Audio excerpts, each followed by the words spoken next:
미국 시골 지역, 특히 텍사스, 엘라베마, 플로리다와 같은 주에서는 농부들이 생계를 위협하는 빠르게 확산되는 위협에 직면하고 있습니다. 바로 야생 멧돼지입니다. 이는 단순한 소규모 골칫거리가 아닙니다. 때로는 수백 마리에 달하는 거대한 멧돼지 떼가 밤을 틈타 시골을 배회하는 상황입니다. 이 동물들이 농지를 침범하면 피해는 빠르고 잔혹합니다. 몇 그루의 식물만 갉아먹는 것이 아니라 작물 전체를 갉아먹습니다. 옥수수밭은 황폐해지고 감자밭은 뿌리째 뽑히고 사탕수수 줄기는 부러져 흩어집니다. 어떤 경우에는 작은 가축까지 공격하여 파괴적인 결과를 초래합니다. 그리고 그뿐만이 아닙니다. 야생 멧돼지는 가축은 물론 반려동물까지 감염시킬 수 있는 전염병의 매개체로 알려져 있어 물리적 피해 외에도 생물학적 위험을 초래합니다. 이 문제는 새로운 것이 아니지만 빠르게 확산되고 있습니다. 한 마리의 맹렬한 무리만으로도 하룻밤 사이에 수천 달러의 손실을 초래할 수 있습니다. 농부들은 아침마다 들판이 산산이 조각나고 몇 달 동안 일한 것이 몇 시간 만에 사라지는 것을 목격합니다. 아무런 경고도 없이 말이죠. 전기 울타리, 덫, 독극물 같은 전통적인 방법은 무엇일까요? 이것들은 겨우 시작에 불과합니다. 이 동물들은 너무 강하고 너무 영리하며 너무 많습니다. 일부 농부들은 마치 침략군을 상대하는 것과 같다고 말합니다. 그들은 어둠 속에서 조용히 몰래 침투하여 눈에 보이는 모든 것을 파괴한 후 마치 아무 일도 없었던 것처럼 숲속으로 사라집니다. 좌절감이 고조되면서 텍사스와 인근 주의 농부들은 좀 더 색다른 방어 전략인 참호 방어 체계를 도입하기 시작했습니다. 손상된 장벽을 끊임없이 수리하거나 더 이상 효과가 없는 덫을 설치하는 대신 이제는 중장비를 사용하여 농장 주변에 깊고 넓은 도랑을 파서 동물들을 쫓아내고 있습니다. 이 도랑은 보통 깊이가 90cm에서 150cm이고 내어비가 최소 90cm로 멧돼지가 쉽게 건너거나 굴을 파지 못하는 견고한 장벽을 형성합니다. 일단 멧돼지가 울타리 안으로 들어가면 울타리가 가파른 각도로 깎여 있어 울타리 밖으로 기어 나올 수 없습니다. 이 자연 장벽은 멧돼지가 이동을 시작한 후 농작물에 닿지 못하게 합니다. 멧돼지가 선택할 수 있는 유일한 방법은 도랑에 갇히거나 돌아서 숲으로 돌아가는 것뿐입니다. 하지만 이러한 복잡한 구조에도 불구하고 이 방법은 효과적인 해결책입니다. 도랑은 전기도, 확타 물질도, 그리고 누군가 지속적으로 감시할 필요도 없습니다. 도랑은 안전하고 보안이 철저합니다. 밤낮으로 농장을 조용히 보호하는 것이 바로 멧돼지의 임무입니다. 이로 인해 점점 더 많은 농부들이 도랑 파기를 선택하고 있습니다. 많은 사람들이 이를 농장 방어의 새로운 기준으로 삼았는데 특히 멧돼지 문제가 너무 심각해서 무시할 수 없는 지역에서 더욱 그렇습니다. 미국의 많은 농부들은 방어 도랑 활용으로 얻은 이점에 놀라움을 금치 못했습니다. 처음에는 이러한 접근 방식이 지나치게 극단적이라고 생각했던 사람들도 있었습니다. 마치 농장 주변에 거대한 도랑을 파는 농장 현장보다는 전쟁터에서나 볼 법한 모습 같았습니다. 하지만 시간이 흐르면서 농부들은 이 단순한 개념이 실제로 효과적이라는 것을 이해하기 시작했습니다. 멧돼지는 강하고 공격적인 동물이지만 극복해야 할 약점이 하나 있습니다. 바로 가파른 경사를 견디지 못한다는 것입니다.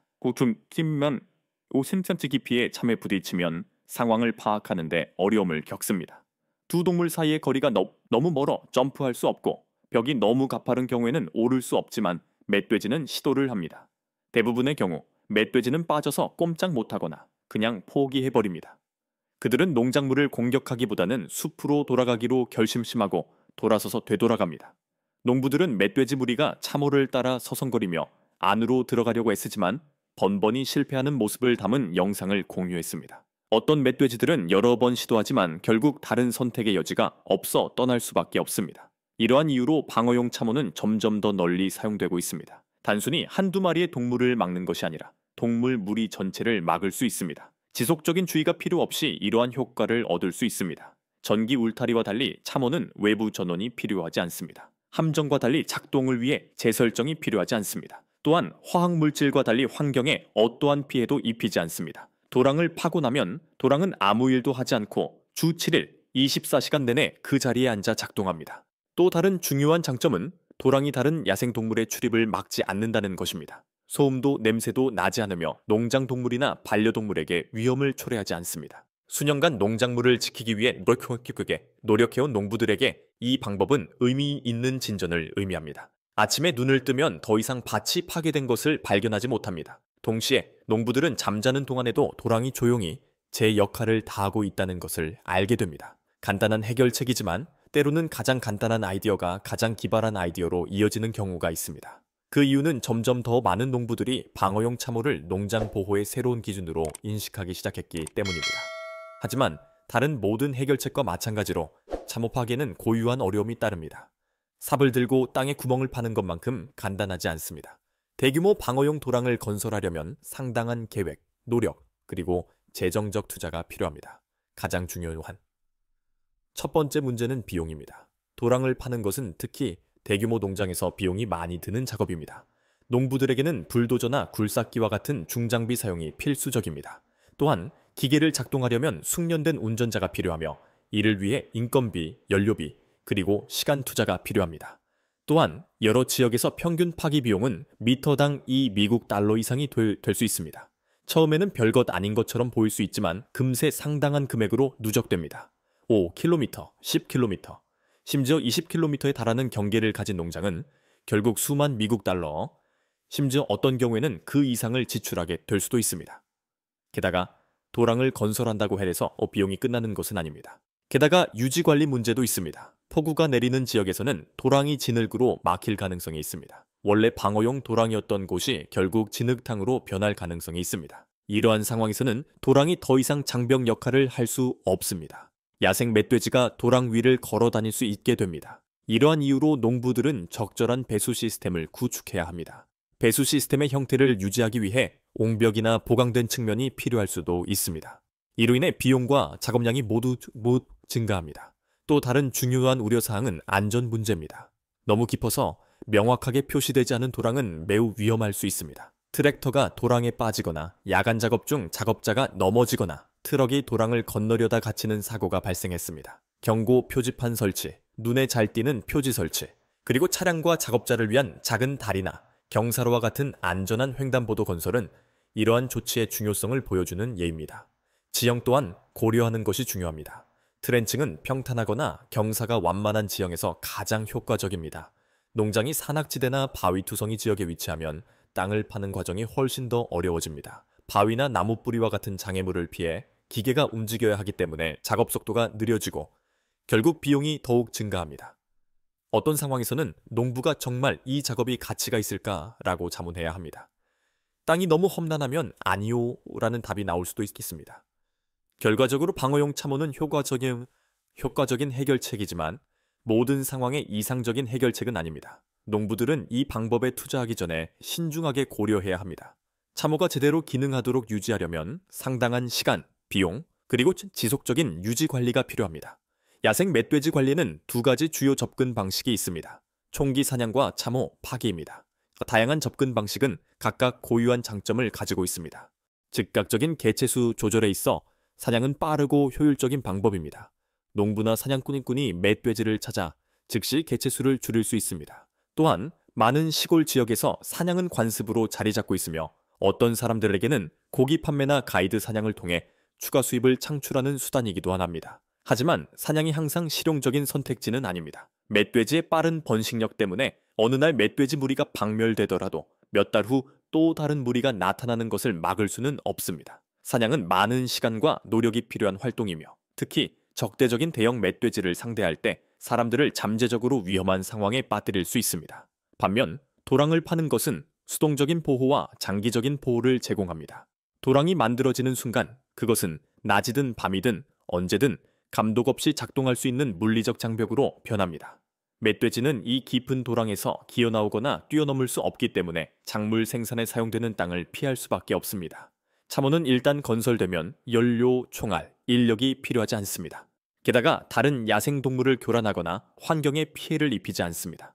많은 농부들은 참호가 장기적인 방어를 위한 더 현명한 투자라고 생각하지만 사냥은 개체군 관리에 여전히 유용합니다. 이 두 가지 접근 방식을 결합하면 멧돼지로 인한 피해로부터 농장을 보호할 수 있는 잠재력을 가지고 있습니다. 결국 농부들은 그저 열심히 일해서 재배한 작물을 지키려는 노력일 뿐입니다. 농사는 단순한 일이 아닙니다. 단 한 번의 성공적인 수확을 거두려면 수개월에 걸친 노력, 꼼꼼한 계획, 그리고 밭에서 보내는 상당한 시간이 필요합니다. 이러한 이유로 멧돼지가 들이닥쳐 하룻밤 사이에 모든 것을 파괴할 때 발생하는 손실은 금전적 가치에 국한되지 않습니다. 몇 달치의 노동력이 단 몇 시간 만에 파괴되는 것을 목격하는 고통입니다. 이 때문에 상당수의 농부들이 방어용 참호를 건설하고 있습니다. 어떤 사람들에게는 이것이 효과적인 것으로 입증된 유일한 방법입니다. 참호 건설 비용이 상당히 비싼 것은 사실입니다. 실제로 중장비 사용, 꼼꼼한 유지 관리, 그리고 상당한 노동력이 필요합니다. 그럼에도 불구하고 마음의 평화는 많은 농부들에게 그만한 가치가 있습니다. 이제 도랑이 생겼으니 멧돼지가 농작물을 망칠까봐 걱정하지 않고 밤새 잠을 잘 수 있게 되었습니다. 계속해서 덫을 다시 설치하거나 쓰러진 울타리를 수리할 필요도 없고, 가장 중요한 순간에 고장날 가능성이 있는 위험한 화학 물질이나 복잡한 시스템에 의존할 필요도 없습니다. 참호를 파는 것은 쉽습니다. 땅에 구멍을 파는 것에 불과하죠. 하지만 가장 간단한 해결책이 가장 성공적일 때가 있습니다. 텍사스, 엘라베마, 플로리다 등 여러 주의 농부들이 지금 이 시기에 자신들의 성과에 대해 목소리를 내고 있습니다. 그들은 동영상을 게시하고 이웃과 이야기를 나누고 직접 시도해 보도록 권유하며 다른 사람들에게도 이 방법을 시도해 보도록 독려하고 있습니다. 트렌치코트가 모든 사람에게 적합한 것은 아니라는 것은 자명한 사실입니다. 바위가 많은 지역이나 가파른 지형에서는 제대로 기능하지 못할 수도 있습니다. 게다가 모든 농장이 수 킬로미터에 걸쳐 뻗어 있는 도랑을 파낼 재정적 여력이 있는 것도 아닙니다. 그러나 참호는 많은 농부, 특히 비교적 평탄한 시골 지역에 사는 농부들에게 농장 방어의 새로운 기준이 되었습니다. 간단히 말해서 항상 문제보다 한 발 앞서 나가는 것입니다. 야생 멧돼지, 잡종 돼지, 그리고 피해를 입히는 다른 동물들이 가까운 시일 내에 사라질 것이라는 징후는 없습니다. 따라서 농부들은 오늘뿐 아니라 내일, 그리고 앞으로 오랫동안 지속될 수 있는 효과적인 해결책이 필요합니다. 방어용 참호가 완벽하지는 않을 수도 있지만 현재로서는 미국 농장을 야생 동물의 공격으로부터 보호하는 가장 효과적인 방법 중 하나임이 입증되고 있습니다. 이번 여정을 통해 여러분은 멧돼지 침입이 결코 사소한 불편이 아니라는 것을 알게 되었습니다. 그 결과 농업 생산은 완전히 혼란에 빠졌습니다. 이 동물들이 단순히 들판을 정처 없이 돌아다니거나 농작물 가장자리를 갉아먹는 것이 아닙니다. 그들은 농장 전체를 파괴하고 몇 달치 노동력을 하룻밤 사이에 파괴의 흔적을 남기며 여러 주와 카운티에 걸쳐 파괴의 흔적을 남기고 있습니다. 농부들은 이 상황으로 인해 옥수수 몇 이삭이나 밀 한 밭을 잃는 것에 대해 전혀 걱정하지 않습니다. 그들은 생계 수단을 잃고 있습니다. 수확물을 모두 망치는 것은 흔한 일입니다. 장비는 손상되고 토지는 서서히 악화되고 있습니다. 게다가 상황은 계절마다 계속 악화되고 있습니다. 이 때문에 우리는 무력으로 대응할 수밖에 없었습니다. 우리 입장에서는 그럴 의지가 없습니다. 오히려 그렇게 할 수밖에 없습니다. 수동적인 해결책이나 온건한 억제책은 더 이상 효과가 없는 지경에 이르렀습니다. 돼지들은 지나치게 지능적이고 공격적이 되었으며 그 수도 엄청나게 많아졌습니다. 우리가 단호한 조치를 취하지 않고 이 위기에 필요한 만큼 진지하게 대응하지 않는다면 피해는 계속 확산되어 더 많은 농장, 더 많은 공동체, 그리고 더 많은 미래를 앗아갈 것입니다. 우리가 하는 사냥은 결코 경솔하게 이루어지지 않습니다. 모든 작업은 정밀성, 윤리, 그리고 사람과 동물 모두의 보호를 고려하며 꼼꼼하게 계획되고 수행됩니다. 고통을 줄이고 효율성을 높이기 위해 열화상 카메라와 드론 같은 기술을 활용합니다. 어떤 사람들은 우리의 접근 방식이 가혹하다고 생각할 수도 있지만 그들은 농부의 입장에서 해가 뜨자마자 파괴된 들판 앞에 서 본 적이 없습니다. 한 시즌 동안의 노력이 하룻밤 사이에 물거품이 될 때 겪는 정신적, 재정적 고통은 그들이 직접 경험해 본 적이 없는 것입니다. 우리는 오락을 목적으로 사냥하는 것이 아니라 보호를 위해 사냥합니다. 더 나아가 야생 멧돼지가 우리 국민의 식량 공급에 사용되는 땅을 계속해서 황폐화시키는 한 우리는 계속해서 조치를 취해야 할 것입니다. 아무것도 하지 않는 것은 선택사항이 아니며 아무것도 하지 않는 데 드는 비용은 너무나 과도하기 때문입니다. 사냥을 시작하자마자 우리는 말 그대로 엄청난 일이 벌어질 거라는 걸 직감했습니다. 첫 번째 구역에 들어서자마자 짧은 시간 안에 멧돼지를 찾아낼 수 있었습니다. 멧돼지는 엄청나게 컸는데 최근 몇 주 동안 본 것 중 가장 큰 멧돼지였습니다. 이 돼지들의 크기는 보통 수준이 아니었다. 완전히 성장하고 전투로 단련된 이 멧돼지들의 무게는 130kg을 훌쩍 넘었고 그들은 강력한 상대임이 증명되었다. 단지 그 크기 덕분에 그들은 위협적으로 두껍고 근육질의 체구, 긴 엄니, 그리고 기묘한 지각력으로 지형을 살피는 눈을 가졌다. 공기는 긴장감으로 가득했고 그 긴장감이 온몸으로 느껴졌다. 단 한 번의 실수라도 그들을 쏜살같이 달아나게 하고 더 심한 경우에는 돌격하게 만들 것이다.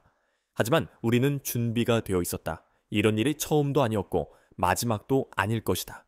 오늘의 승리는 단순히 화력만이 아니라 팀원들의 노고 덕분이었다. 우리 팀원 모두 각자의 역할을 정확히 알고 있었다. 우리의 움직임은 매우 조율되어 측면에서 밀어붙이며 하나의 부대처럼 움직였습니다. 일부는 탈출로를 확보하고 다른 일부는 시야가 확보된 위치를 차지했습니다. 의사소통은 신속하고 차분했으며 완벽하게 정확했습니다. 고함이나 혼란은 전혀 없었고 오직 공동의 신뢰와 오랜 경험을 통해서만 이룰 수 있는 매끄러운 조율이었습니다. 돼지들이 움직이기 시작하고 흩어지기 시작하는 바로 그 순간에 우리는 공격할 수 있었습니다. 그들 각자는 하나하나 깔끔하고 효과적인 제압을 해냈습니다. 공황이나 혼돈은 없을 것입니다. 오직 숙달만이 있을 것입니다. 모든 성공적인 사격은 각자의 임무를 흠잡을 데 없이 완벽하게 수행한 여러 사람의 노력 덕분이었습니다. 한 사람은 발견했고 다른 한 사람은 줄을 섰으며 또 다른 한 사람은 무리가 도망치지 않도록 대열을 지켰습니다. 우리는 첫 1시간 만에 이미 놀라울 정도로 많은 표적을 쓰러뜨렸고 그 하나하나가 강력한 타격감을 선사했습니다. 멧돼지들은 제지당하기만 하면 몇 분 만에 들판을 휩쓸어 버릴 수 있는 그런 종류의 멧돼지였습니다. 비록 높은 고도였지만 에너지는 집중되어 있었습니다. 이것이 시작일 뿐이라는 것을 알고 있었지만 힘찬 출발은 우리에게 필요한 추진력을 제공해 주었습니다.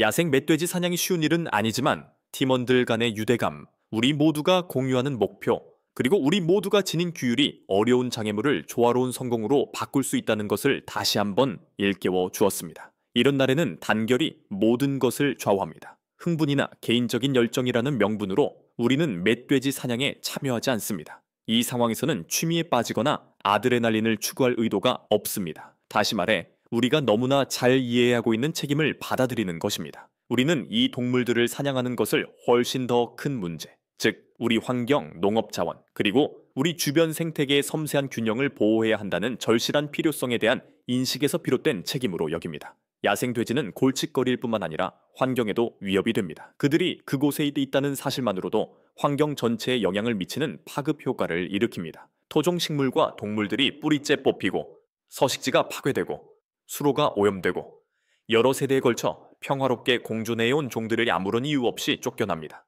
피해는 농작물과 짓밟힌 밭에만 국한되지 않습니다. 야생 멧돼지가 풍부한 지역의 토종 동물 개체군에도 부정적인 영향을 미치고 있으며 땅에 둥지를 트는 새, 파충류, 심지어 사슴 개체군까지도 영향을 미칩니다. 그로 인해 발생하는 혼란은 습지의 배수와 진흙탕, 연약한 토양 구조의 파괴, 그리고 외래 식물종의 정착으로 이어집니다. 야생 멧돼지는 여러 심각한 질병의 매개체이며 그중 다수는 가축, 애완동물, 그리고 어떤 경우에는 인간에게까지 전염될 수 있습니다. 더구나 야생 멧돼지 그 자체도 이러한 질병의 매개체입니다. 만약 멧돼지가 통제되지 않고 계속 확산되도록 방치한다면 농업 생산뿐만 아니라 생물 다양성과 공중 보건에도 위협이 될 것입니다. 바로 이러한 이유로 우리는 이 일을 매우 중요하게 생각합니다. 우리는 휴양 목적이 아닌 관리 목적으로 사냥합니다. 우리가 제거하는 모든 멧돼지는 땅을 본래의 균형으로 복원하고 토종 야생 동물에게 생존의 기회를 제공하며 공동체 생존에 필요한 자원을 보호하기 위한 한 걸음입니다. 이 일을 기념할 때 우리는 서로에게 하이파이브를 하거나 트로피를 수여하지 않습니다. 우리는 조용한 결의로 이 과제를 극복하고자 노력하며 행동하지 않으면 피해가 더 심각해질 것임을 잘 알고 있습니다. 결국 우리의 행동은 즐거움을 위한 것이 아니라 보존을 위한 것입니다. 이는 자연에 대한 진정한 존중이 단순히 멀리서 감탄하는 데 그치지 않기 때문입니다. 다시 말해 비록 일이 어렵고 지저분하고 오해받는다 하더라도 위험에 처했을 때 그것을 지켜내는 것을 의미합니다. 우리는 마주치는 어려움의 수, 흘린 땀의 양, 진흙탕에 지쳐 덤불 속을 헤쳐나가는데 보내는 시간의 양에 관계없이 결코 포기하지 않습니다. 야생 멧돼지 사냥은 단순하거나 체계적인 작업이 아닙니다. 육체적으로 힘들고 정신적으로 지치는 것 외에도 때로는 정말 위험할 때도 있습니다. 이 동물들은 쉽게 쓰러뜨릴 수 있는 목표물이 아닙니다.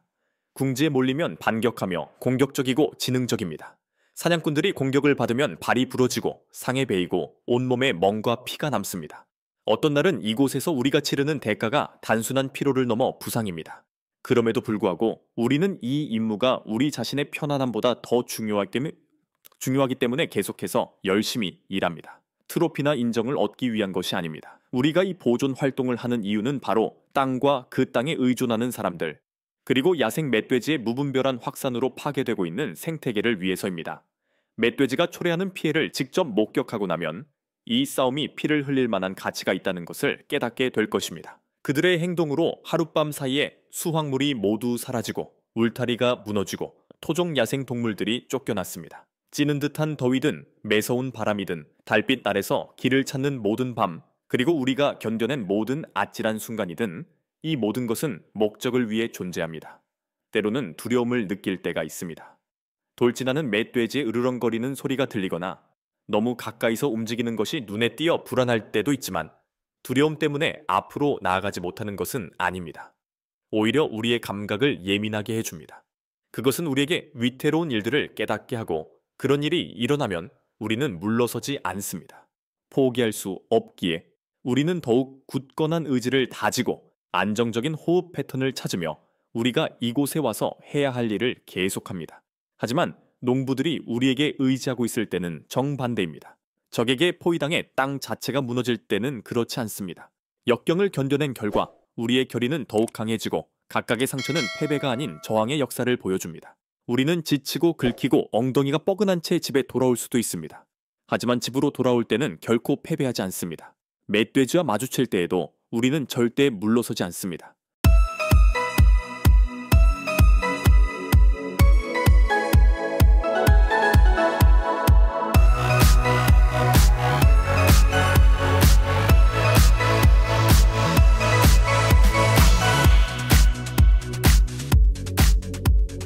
아시아에서 가장 생산적인 어장 중 하나는 대만 동쪽의 광활한 바다, 한류와 한류가 교차하는 지점에 위치해 있습니다.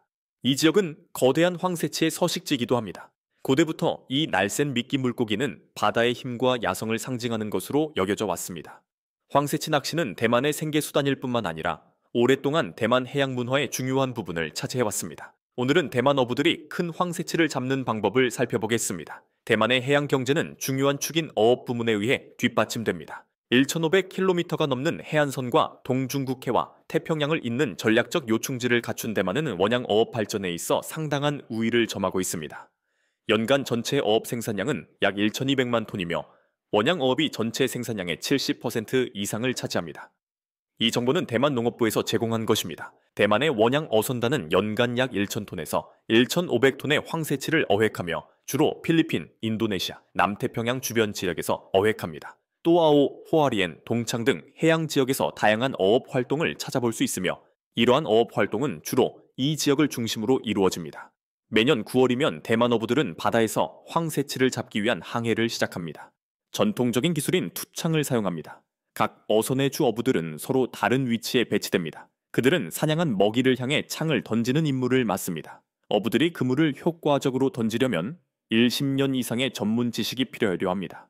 황새치는 매우 빠른 유형 동물이기 때문에 파도와 빛의 굴절이 어부의 시야를 방해하기 때문입니다. 물속으로 끌려가지 않고 황새치를 잡는 능력은 높은 수준의 지구력, 뛰어난 시력, 그리고 정확한 민첩성을 필요로 하는 기술입니다. 거대한 황새치는 그 엄청난 크기 때문에 어부들을 바다로 빠르게 끌어들일 수 있는 능력을 가지고 있으며 특히 보트 경험이 부족한 어부들에게는 더욱 그렇습니다. 이러한 이유로 대만 어부들은 매 항해마다 더욱 적합한 낚시 전략을 개발하기 위해 끊임없이 노력하고 있습니다. 대만 어부들은 이 특정 어종을 잡기 위해 작살 낚시와 연승 낚시를 모두 활용합니다. 대만근해 어선에서 가장 많이 사용되는 방법은 작살 낚시입니다. 수천 개의 낚싯바늘이 수십 킬로미터 길이의 낚싯줄에 걸려 있으며 20, 40m 간격으로 배치되어 있습니다. 각 선박에는 이 낚싯줄 시스템이 장착되어 있습니다. 미끼는 일반적으로 황새치가 선호하는 먹이인 고등어, 꽁치 또는 생오징어로 구성됩니다. 황새치가 가장 활동적인 밤에는 다음날 아침 일찍 낚아올리기 위해 낚싯줄을 내립니다.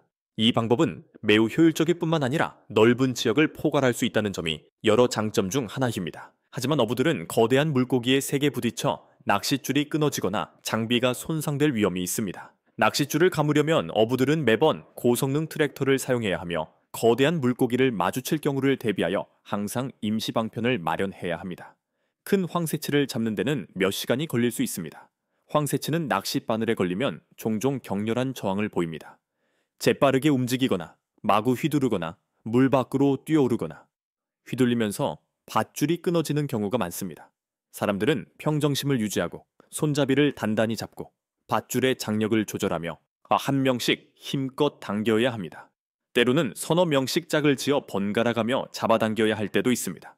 황새치는 어획되자마자 냉동고에 보관하거나 얼음을 넣어 배에 실어 항구에 도착할 때까지 품질을 유지합니다. 부두에서는 모든 황새치를 꼼꼼하게 손질하여 상인들이 직접 골라 먹을 수 있도록 깨끗하게 제공합니다. 일정량의 황새치는 해산물을 취급하는 레스토랑이나 기타 업체에 공급됩니다. 이 지역의 많은 어부들은 이 요리가 영양가가 높고 품질이 뛰어나다고 믿습니다. 또한 황새치는 대만 미식 관광 산업의 주요 명소로 부상하여 대만의 해산물 문화에 대해 더 자세히 알고 싶어하는 전 세계 관광객들을 끌어들이고 있습니다. 황새치는 특히 미국, 일본, 한국으로 수출되는 주요 품목입니다. 고품질 황새치 수요 증가로 대만의 어업 및 가공업이 활기를 띠고 있습니다. 황새치 산업은 대만 국내 총생산 GDP에 크게 기여할 뿐만 아니라 수천 명의 어부와 가공업 종사자에게 일자리를 제공합니다. 반면 황새치 산업은 기후변화와 남획으로 인해 오늘날에도 여전히 여러 어려움에 직면해 있습니다. 이러한 어려움은 황새치 자원에 악영향을 미치고 어업을 더욱 어렵게 만들고 있습니다. 대만이 직면한 경쟁은 중국 본토, 한국, 일본 등 다른 지역과의 경쟁입니다. 따라서 이러한 상황에 대응하기 위해 가공업체들은 황새치 필레와 같은 냉동 또는 통조림 제품을 생산합니다. 황새치 자원을 지속 가능한 방식으로 유지하려는 정부와 어민들의 협력은 해양 생태계와 어종에 대한 황새치의 중요성에 대한 스세먼 중요성에 대한 인식을 높이는 데 기여합니다. 대만 어부들, 특히 전통적인 투창어법과 연승어업에 종사하는 어부들은 광활한 바다에서 황새치의 위치를 파악하기 위해 다양하고 매혹적인 첨단 기술을 활용합니다. 어장에 대한 일반적인 지식 외에도 현대식 어선들은 심해에서도 대형 황새치의 독특한 음향 신호를 감지할 수 있는 고감도 소나 시스템을 갖추고 있습니다. 또한 해수면 온도 SST, 위성 영상을 활용하여 한류와 한류가 만나는 열전선을 파악하는데 이러한 지역은 황새치와 그 먹이의 주요 먹이 공급지이기 때문입니다. 더욱이 정교한 해양 예측 모델은 해류, 와류, 엽록소 농도에 대한 실시간 데이터를 제공하여 선장들이 최적의 사냥 장소를 놀라울 정도로 정확하게 예측할 수 있도록 합니다. 첨단 해양 전자장비와 전통적인 생태학적 지식의 통합은 대만 어부들에게 이처럼 포착하기 어렵고 빠르게 움직이는 포식자를 발견하는 데 상당한 이점을 제공합니다. 거대 황새치가 어획되는 순간부터 항구에 도착하기까지 그 여정은 단순한 얼음이나 냉동을 넘어 꼼꼼한 선상 가공과 최고급 보존 기술을 필요로 합니다. 특히 사시미와 같은 고급 시장으로 향하는 황새치의 경우 어획 직후부터 정밀한 방열 기술을 사용하여 육질의 품질과 외관을 보장합니다. 내장을 제거한 후 몸속에 얼음을 채워 내부 얼음을 채우거나 초저온 브라인 탱크에 빠르게 넣어 심부 온도를 빠르게 낮춥니다. 일부 선박은 어회물의 일부, 특히 사시미, 수출용 어회물의 경우 세포 구조를 보존하고 장기 항해 중 변질을 방지하기 위해 선상 송풍 냉동고를 사용하여 초저온 영하 60도로 냉각합니다. 이러한 빠르고 효율적인 냉각 과정은 황새치의 단단한 식감, 선명한 색상, 그리고 신선한 풍미를 유지하는 데 필수적이며 이러한 요소들은 황새치의 높은 시장 가치와 미식적 매력에 필수적입니다. 대만 황새치 산업의 성공은 단순히 어획에만 국한되지 않습니다. 탄탄한 경제 생태계와 복잡한 공급망이 이를 뒷받침합니다. 어부 외에도 황새치 전문 가공 공장 네트워크가 존재하며 이곳에서는 대량 절단 및 필레 가공부터 다양한 시장용 포장까지 모든 과정을 처리합니다. 앞서 언급했듯이 황새치 통조림 가공 및 냉동 필레 생산 시설뿐만 아니라 훈제 황새치나 황새치 소시지와 같은 부가가치 제품 생산 시설도 있습니다. 어획량의 상당 부분이 세계 수출 경로로 유입되므로 국제식품안전기준, 이력 추적 요건, 그리고 일본, 한국, 미국 등 각국의 특정 시장 수요를 준수해야 합니다. 이 산업은 선박 수리 및 정비 서비스, 어구 공급업체, 그리고 콜드체인, 운송 전문 물류회사 등 다양한 보조 사업도 지원합니다. 이처럼 상호 연결된 시스템을 통해 성공적인 황새치 시즌의 경제적 이익은 어선 자체를 넘어 지역 고용 창출과 대만의 해양 경제 전반에 크게 기여합니다. 대만의 황새치 산업은 경제적 중요성에도 불구하고 상당한 보존 노력과 복잡한 국제적 어업 관리 과제에 직면해 있습니다. 본 보고서는 기후 변화와 남획으로 인한 위협을 언급하며 지속 가능한 관행의 필요성을 강조합니다. 대만은 중서부 태평양 수산위의 온회와 미주열 대참치위원회 IATTC와 같은 지역 수산 관리기구 RFMO에 적극적으로 참여하여 황새치와 같은 고도 회유성 어류에 대한 어획량 제한, 어획 노력 제한, 그리고 보존 조치를 수립하고 있습니다. 이러한 국제기구들은 과도한 어획을 방지하고 공유 해양 자원의 장기적인 지속 가능성을 보장하는 것을 목표로 합니다. 국내적으로 대만은 연승 어선의 전자 모니터링 시스템을 구축하고 불법, 비신고, 비규제, 야유, 어업을 근절하기 위해 항만국 조치를 강화하고 있습니다. 또한 대만은 비대상, 어종 멸종 위기에 처한 해양생물 포함 이 의도치 않게 포획되는 혼획 문제에도 직면하고 있습니다. 지금 혼획에 대한 선택적 어구 및 최적 처리 방법에 대한 소치한폭대한 지속적인 연구는 이러한 영향을 완화하고 대만의 황새치 산업을 세계적 보존 목표에 부합시키기 위한 지속적인 노력입니다.